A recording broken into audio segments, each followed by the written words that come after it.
कभी कभी कोई घटना मनुष्य के जीवन की सारी योजनाओं को तोड़ देती और मनुष्य उस आघात को अपने जीवन का केंद्र मान लेता।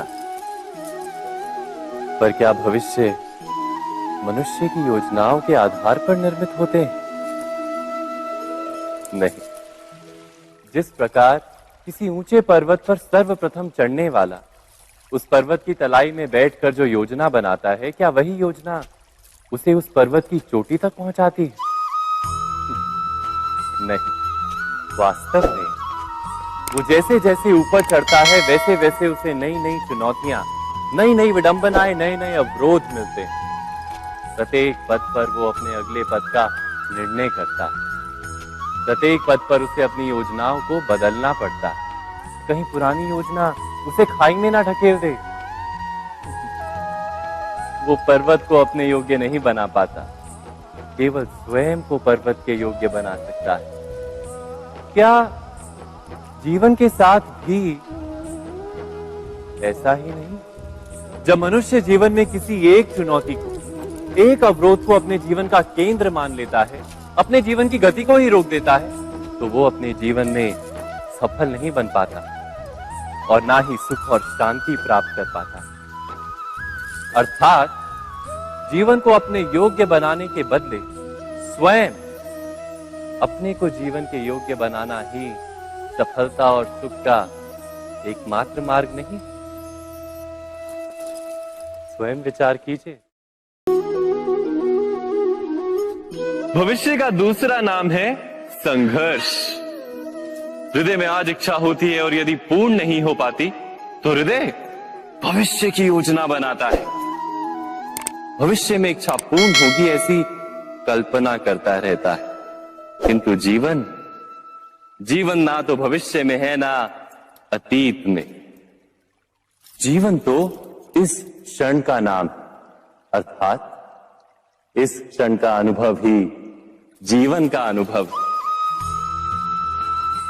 पर हम ये जानते हुए भी इतना सा सत्य समझ नहीं पाते। या तो हम बीते हुए समय के स्मरणों को घेर कर बैठे रहते हैं, या फिर आने वाले समय के लिए हम योजनाएं बनाते रहते हैं और जीवन जीवन बीत जाता है। एक सत्य यदि हम हृदय में उतार लें कि ना हम भविष्य देख सकते हैं, ना ही भविष्य निर्मित कर सकते हैं, हम तो केवल धैर्य और साहस के साथ भविष्य को आलिंगन दे सकते हैं, स्वागत कर सकते हैं भविष्य का। तो क्या जीवन का हर पल जीवन से नहीं भर जाएगा? स्वयं विचार कीजिए। मनुष्य का मन बड़ा विचित्र होता है, कल्पना में ही विकास करता है, संपन्न भविष्य का स्वप्न देखता है और कल्पना में ही जो नहीं हुआ उससे भय खाता है। और यही भय मनुष्य का सबसे बड़ा शत्रु है। हमारे भविष्य के मार्ग में, हमारे आनंद के मार्ग में सबसे बड़ी बाधा है। अब आप लोग मुझसे पूछेंगे कि इसका तोड़ क्या है, भय से मुक्ति कैसे पाई जाए? तो ये प्रश्न आप स्वयं से पूछिए। तनिक सोचिए, जब आप एक सुंदर भविष्य की कामना करते हैं तो उसे पाने के लिए आप परिश्रम करते हैं ना? ठीक उसी प्रकार भय से मुक्ति पाने के लिए आप उससे लड़ जाएं और उसका निवारण आपको स्वतः ही मिल जाएगा।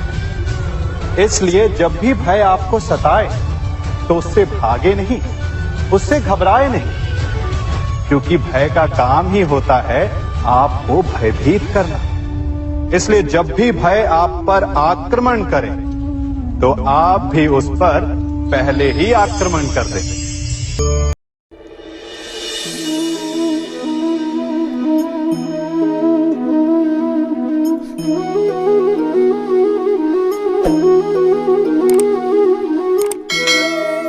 जीवन का हर क्षण निर्णय का क्षण होता है। प्रत्येक पद पर दूसरे पद के विषय में कोई निर्णय करना ही पड़ता है और निर्णय अपना प्रभाव छोड़ जाता है। आज किए गए निर्णय भविष्य में सुख अथवा दुख निर्मित करते हैं, ना केवल अपने लिए, अपने परिवार के लिए भी, आने वाली पीढ़ियों के लिए भी। जब कोई दुविधा सामने आती है तो मन व्याकुल हो जाता है, अनिश्चय से भर जाता है। निर्णय का वो क्षण युद्ध बन जाता है और मन बन जाता है युद्ध भूमि। अधिकतर निर्णय हम दुविधा का उपाय करने के लिए नहीं, केवल मन को शांत करने के लिए लेते हैं। पर क्या कोई दौड़ते हुए भोजन कर सकता है? नहीं। तो क्या युद्ध से जूझता हुआ मन कोई योग्य निर्णय ले पाएगा?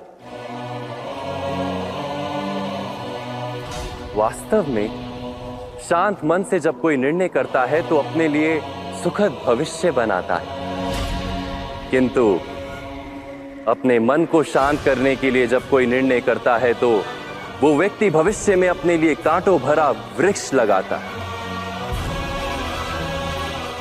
स्वयं विचार कीजिएगा।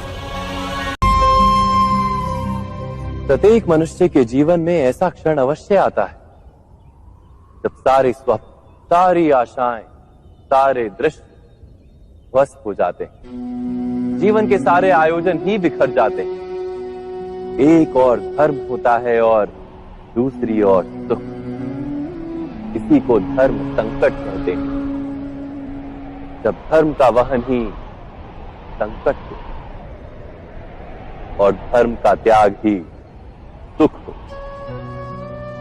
विचार कीजिए, कभी किसी स्वजन के विरुद्ध सत्य बोलने का अवसर प्राप्त हो जाता है, कभी ठीक दरिद्रता के समय सरलता से चोरी करने का मार्ग प्राप्त हो जाता है, कभी किसी शक्तिशाली राजनेता या राजा के कर्मचारी का अधर्म प्रकट हो जाता है। सबके जीवन में ऐसी घटना बनती ही रहती है। अधिकतर लोग ऐसे किसी क्षण को धर्म संकट के रूप में जान ही नहीं पाते। हमें किसी प्रकार के संघर्ष का अनुभव ही नहीं होता। सहजता से सुख की ओर खींचे चले जाते हैं, जैसे मक्खी गुड़ की ओर खींची चली जाती। वास्तव में धर्म संकट का क्षण ईश्वर के निकट जाने का क्षण होता है। यदि हम संघर्षों से भयभीत ना, सुख की ओर आकर्षित ना, अपने धर्म पर दृढ़ रहे, तो ईश्वर का साक्षात्कार दूर नहीं।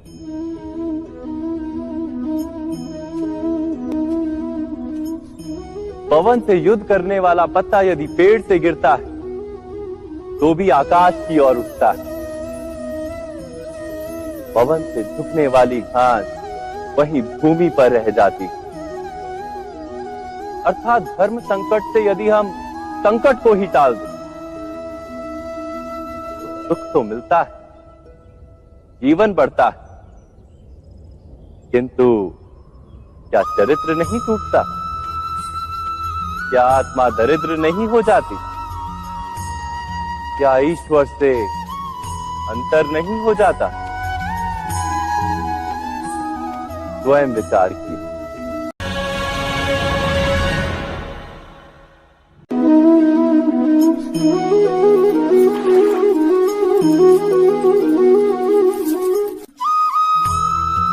जीवन में आने वाले संघर्षों के लिए जब मनुष्य स्वयं को योग्य नहीं मानता, जब उसे अपने ही बल पर विश्वास नहीं रहता, तब वो सद्गुणों को त्याग कर दुर्गुणों को अपनाता है। वस्तुतः मनुष्य के जीवन में दुर्जनता जन्म ही तब लेती है जब उसके अंतर में आत्मविश्वास नहीं होता। आत्मविश्वास ही अच्छाई को धारण करता है। ये आत्मविश्वास है क्या?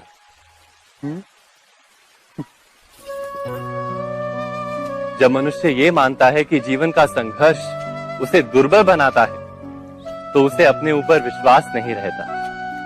वो संघर्ष के पार जाने के बदले संघर्ष से छूटने के उपाय ढूंढने लगता है। किंतु जब वो ये समझता है कि ये संघर्ष उसे अधिक शक्तिशाली बनाते हैं, ठीक जैसे व्यायाम करने से देह की शक्ति बढ़ती, तो प्रत्येक संघर्ष के साथ उसका उत्साह बढ़ता है। अर्थात आत्मविश्वास और कुछ भी नहीं, मन की स्थिति, जीवन को देखने का दृष्टिकोण मात्र है। और जीवन का दृष्टिकोण तो मनुष्य के अपने वश में होता है। स्वयं विचार कीजिए।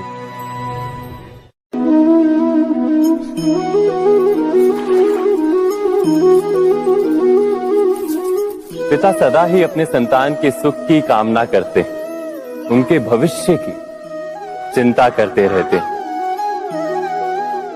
इसी कारणवश सदा ही अपने संतानों के भविष्य का मार्ग स्वयं निश्चित करने का प्रयत्न करते रहते। जिस मार्ग पर पिता स्वयं चला है, जिस मार्ग के कंकर पत्थर को स्वयं देखा है, मार्ग की छाया, मार्ग की धूप को स्वयं जाना है, उसी मार्ग पर उसका पुत्र भी चले, यही इच्छा रहती है हर पिता की। निस्संदेह उत्तम भावना है ये, किंतु 3 प्रश्नों के ऊपर विचार करना हम भूल ही जाते हैं। कौन से प्रश्न? प्रथम प्रश्न, क्या समय के साथ प्रत्येक मार्ग बदल नहीं जाते? क्या समय सदा ही नई चुनौतियों को लेकर नहीं आता? तो फिर बीते हुए समय के अनुभव नई पीढ़ी को किस प्रकार लाभ दे सकते हैं? दूसरा प्रश्न, क्या प्रत्येक संतान अपने माता पिता की छवि होता है? हाँ, संतानों को संस्कार तो अवश्य माता पिता देते हैं, किंतु भीतर की क्षमता तो ईश्वर देते हैं। तो जिस मार्ग पर पिता को सफलता मिली है, विश्वास है कि उसी मार्ग पर उसकी संतानों को भी सफलता और सुख प्राप्त होगा। तीसरा प्रश्न, क्या जीवन के संघर्ष और चुनौतियां लाभकारी नहीं होती? क्या प्रत्येक नया प्रश्न एक नए उत्तर का द्वार नहीं खोलता? तो फिर संतानों को नए नए प्रश्नों, संघर्षों और चुनौतियों से दूर रखना, ये उनके लिए लाभ करना कहलाएगा या हानि पहुंचाना? अर्थात जिस प्रकार संतान के भविष्य का निर्माण करने के बदले उसके चरित्र का निर्माण करना श्रेष्ठ है, वैसे ही संतानों के जीवन का मार्ग निश्चित करने के बदले उन्हें नए संघर्षों के साथ जूझने के लिए मनोबल व ज्ञान देना अधिक लाभदायक नहीं होगा? स्वयं विचार कीजिए।